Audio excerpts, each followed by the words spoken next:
Hello and welcome, guys. I'm going to continue the second part. I wanted to leave that first part on the definition of God. In fact, I'm going to use the definition of God to continue the second part. It's very important because I want you to understand that definition of God. God has created us as God. God has created us as Himself, but infinitesimal.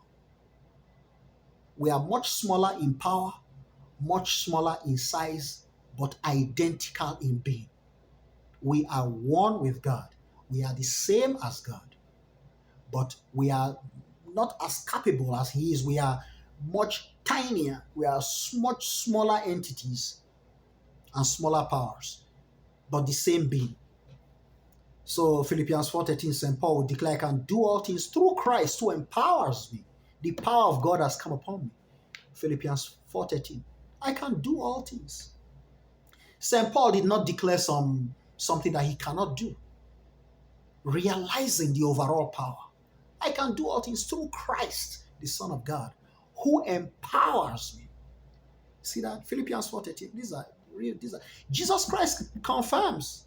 St. Paul is not saying something that Jesus Christ is distant from. He's not dreaming. Jesus Christ says nothing is impossible with God. Crowns what St. Paul has said. Nothing is impossible with God. Okay? So this brings us back to God, what God is and what we are. The same. The reason this life is a school for you and me to gain understanding of this higher being that we are, even though we look low. We look like appearance of flesh. But the eggshell contains the chick. The all-powerful is within us.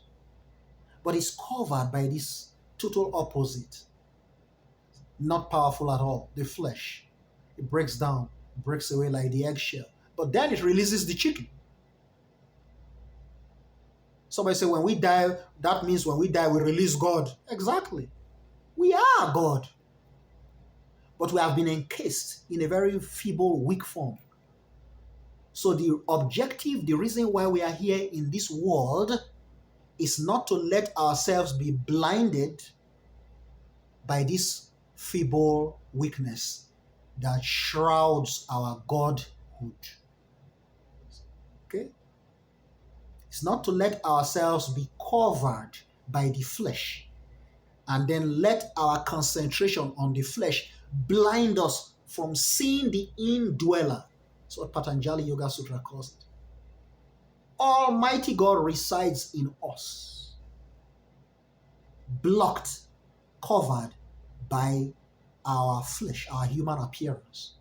So we have to break through this human appearance in our vision to be able to see the Most High who dwells and reigns in us.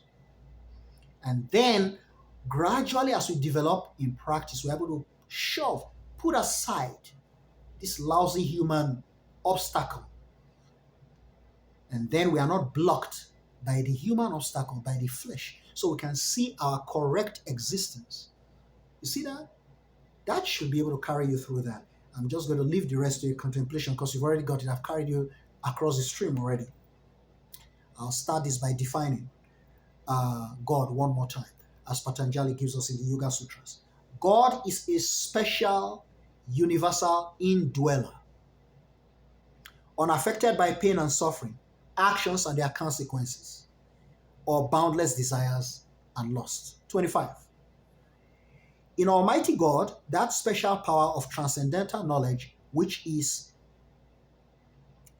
others is finite, is infinite and boundless. 26. Being ageless and timeless, he is the teacher and master of even the ancient masters. 27. The voice of the divinity is Om. Om. Om. Okay. So I translate this my translation. So you want to really actually go back to the script. And then you see I have a Sanskrit there, I have a Roman transliteration there as well. But it's Om. The sound is called Om. The voice of the divinity is Om. 28. The recitation of Om should be practiced with an excellent clarity of the meaning. 29. And then self-examination and self-analysis are achieved. Also achieved is the ruin and disappearance of all negative forces and obstacles. 30. Ill health, lack of zeal, skepticism, inattention, sloth, delusion, excessive sensuality, daydreaming, and want of concentration, want of stability, and one-pointed focus are the basic distractions of the mind. And distractions of the mind, and you know what they are. Okay. Read the book. These are the fundamental negative forces and obstacles. Focus, read the book. 31. Discomfort, frustration, anxiety, disordered breathing are all negatives that arise with these fundamental obstacles. 32. The solution to the problems is the incessant practice of one principle, one pointed focus. 33. By developing affability towards joy and contentment, and sympathy towards pain and suffering, happiness towards good, and unconcern towards evil, purity of the mind is achieved. 34. By forcing out and controlling the breath. By forcing out and controlling, that's deep breathing, the breath. 35. Those kinds of focus that lead to very unusual perceptions of the senses cause steadiness of the mind. 36. Or by contemplating and concentrating on sorrowless illumination. Sorrowless illumination. 37. Or by contemplating and concentrating on the mind that has abandoned all sensual desires and attachments. We know how dangerous attachments are. When you attach yourself to the flesh, you don't allow it to ascend, to understand the divine that dwells within us. So you have to learn to begin to detach, break away from attachment. Buddhism teaches all this. 38. Or by contemplating and concentrating on the understanding arising from sleep and illusion. 39. Or by contemplating and concentrating on the desirable. 40. The mind of the yogi, ever contemplating and concentrating, advances from the tiniest particle to the greatest mass.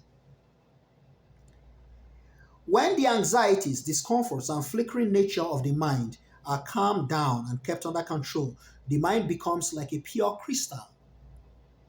The mind becomes like a pure crystal, empowered to become one with anything that appears, the self, the mind, and the material appearance or existence.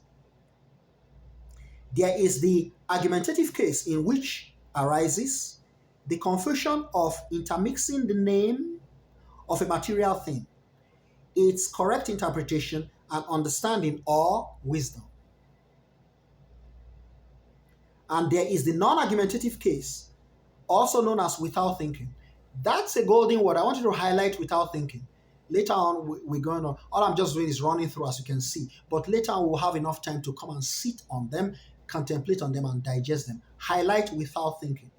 That's a huge solution to human problems because it comes from programming, thinking, and thinking the wrong thoughts. All human beings are always thinking wrong thoughts. That's why they always seem to be in problems. When people deflect from wrong to right and start thinking right thoughts, it shows on their face. Do you see my face? I'm smiling happily because I'm thinking the right things. If I start thinking the wrong things, what do you think happens? The smile disappears.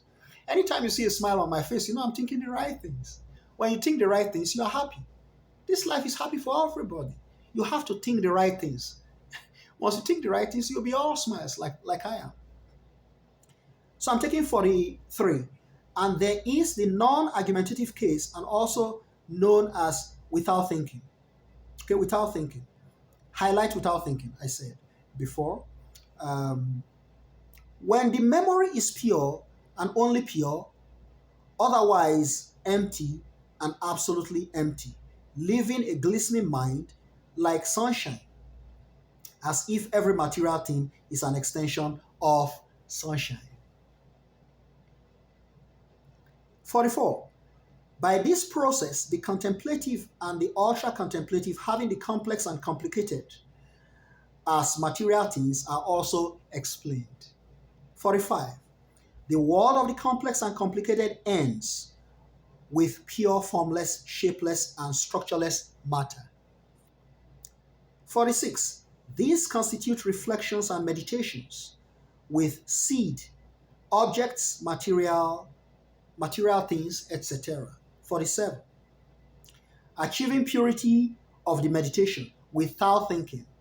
Okay, this golden concept, without thinking, which you master, you come to enlightenment on that later. Without thinking is enlightenment when you achieve it by meditation. Okay, achieving purity of the meditation without thinking. There is absolute clarity in the inner consciousness. 48. In that state, divine power manifests, the power of truth, infinite life, and boundless wisdom. 49. The power received in this special state of consciousness is unique and different from the knowledge received from reading scriptures and drawing inferences. Power regarding little material things. 50. The resulting impressions or flowing thoughts from this meditation are obstacles obstructing all other impressions. Finally, 51 on the first part. When these impressions or flowing thoughts are well controlled, the whole mind is well controlled, and meditation is then free from material things. You try to dissociate material from spiritual, because material is death. Material perishes. Spiritual is deathless. So we come into this situation of life where we have to deal with this complex problem of being both material and spiritual. We have this part that perishes and this part that is imperishable. We are like the newborn hen. You know, when the hen lays the egg, right? When the newborn from the hen, it has both. It has the egg shell and then the chick that is inside. So later on, the shell breaks away and then the chick is now free. That's exactly how we are. So we are born with both parts. When the chicken lays egg, it doesn't lay a chicken. The hen doesn't lay a hen. It lays the hen and the shell. See that? It lays an encapsulated hen, right? The chick is encapsulated. The chick is inside the shell. That's exactly how we are created.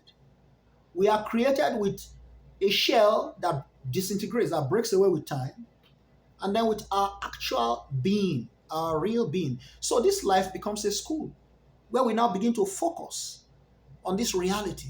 We begin to concentrate on our real being that is deathless, that is infinite, that is boundless, that is immortal. You see that? And then we begin to work on this, manage this cyst, this shell, okay? While they are united. And then after the disintegration of this shell, ultimately, the chick arises.